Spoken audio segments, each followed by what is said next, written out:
Hello student, in lecture 2 we will discuss Battle of Plassey. Here you can see the picture of the Battle Plassey, in which you can see the oppressive mood of the Britishers. Now we will discuss Battle of Plassey, which will be asked so many times in the short note. Siraj Ud-Dowla, who was an impulsive king of the Bengal, but because of his impulsive nature, he had some opponent in his state. And during this period, the British East India Company built a fortress around the trade center in Kolkata on pretext of the security reason. But Britishers did not take the permission of the Nawab. So Nawab Siraj Ud-Dowla destroyed the fortress.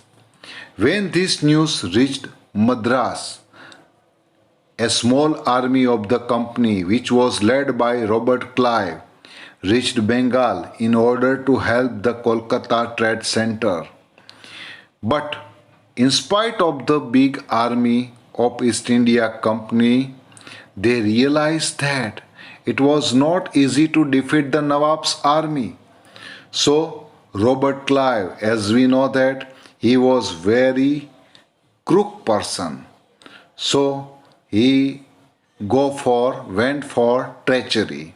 So a conspiracy was planned in order to defeat the Nawab, in which Nawab's commander-in-chief Mir Jafar and Seth Amichan both were tempted, both were coaxed to join their party.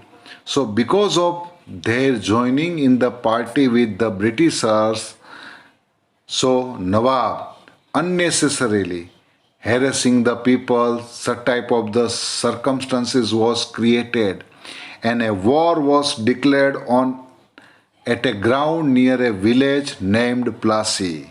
So the Battle of Plassey that was fought on 23rd June 1757 AD, and this battlefield of Plassey that is situated approximately 38 kilometers from Murshidabad, nowadays in West Bengal.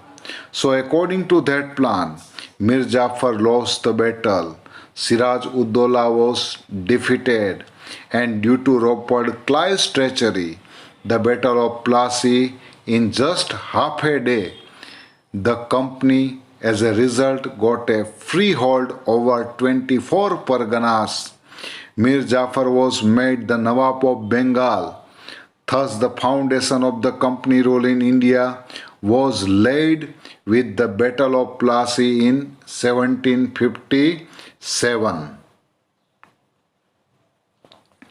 Another most important battle, that is Battle of Buxar.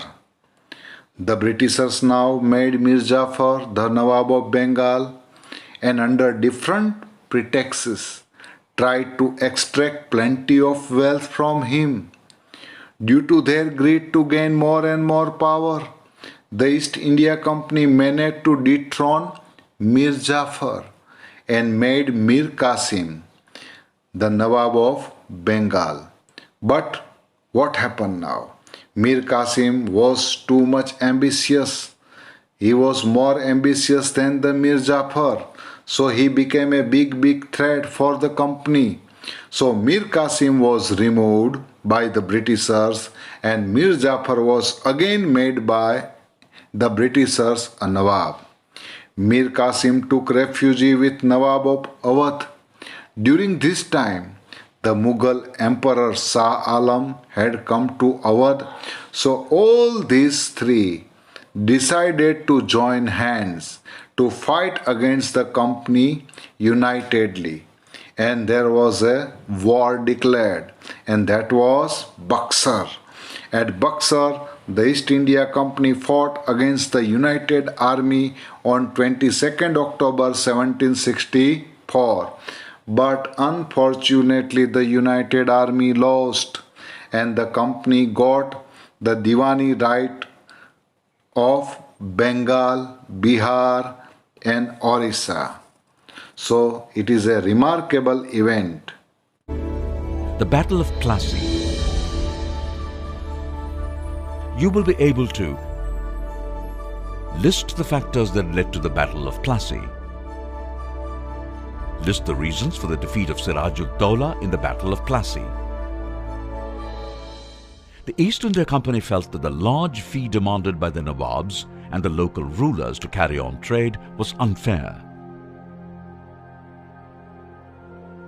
They also felt that the enlargement of settlements, buying of villages and building of forts which were banned by the Nawab were necessary for the expansion of their trade.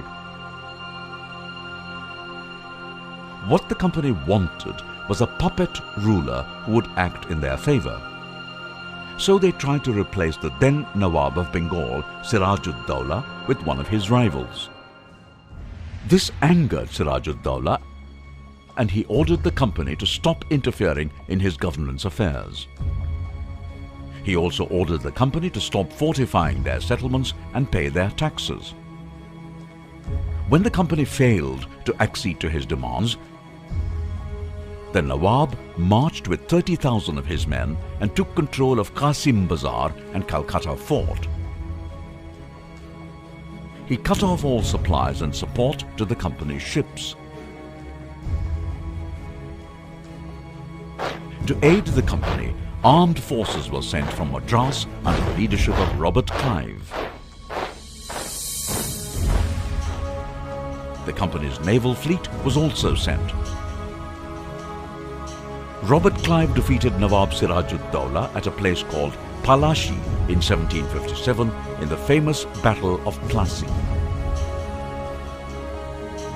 The main reason for Siraj-ud-Dowlah's defeat was Mir Jafar, one of his commanders, who turned traitor and never fought the battle. Robert Clive had promised Mir Jafar that he would be made Nawab after Siraj-ud-Dowlah for his services. The Battle of Plassey was the company's first victory on Indian soil. We have learnt that the East India Company tried to replace Nawab Siraj-ud-Dowlah with a puppet ruler. Siraj-ud-Dowlah took control of Qasim Bazar and Calcutta Fort. Armed forces under the leadership of Robert Clive were sent along with a naval fleet to fight Siraj-ud-Dowlah.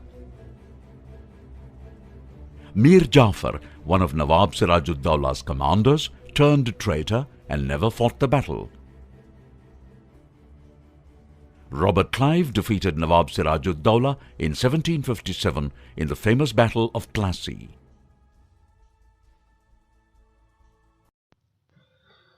The Battle of Buxar was fought on 22nd October 1764 between the forces under the command of the British East India Company, led by Hector Munro, and the combined army of Mir Qasim, the Nawab of Bengal, the Nawab of Awadh, and the Mughal king Shah Alam II. The battle fought at Buxar, within the territory of Bengal, was a decisive victory for the British East India Company. British troops engaged in the fighting numbered 7,072, comprising 857 British, 5,297 Indian sepoys, and 918 Indian cavalry. The Alliance army's numbers were estimated to be over 40,000. The combined army of Mughals, Awadh, and Mir Qasim, consisting of 40,000 men, were defeated by a British army consisting of only 10,000 men.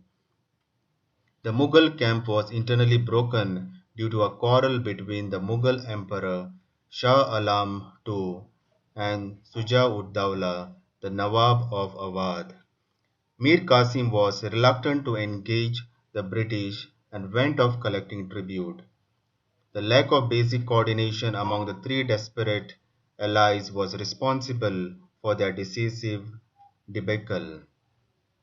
The prime victim, Shah Alam II, signed the Treaty of Allahabad that secured Diwani rights for the company to collect and manage the revenues of real estate which form parts of the modern states of West Bengal, Odisha, Bihar, Jharkhand, and Uttar Pradesh.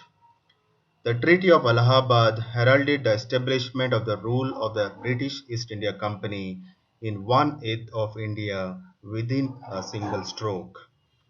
The battles of Plassey and Buxar secured a permanent foothold for the British East India Company in the rich province of Bengal and secured its political ascendancy in the entire region.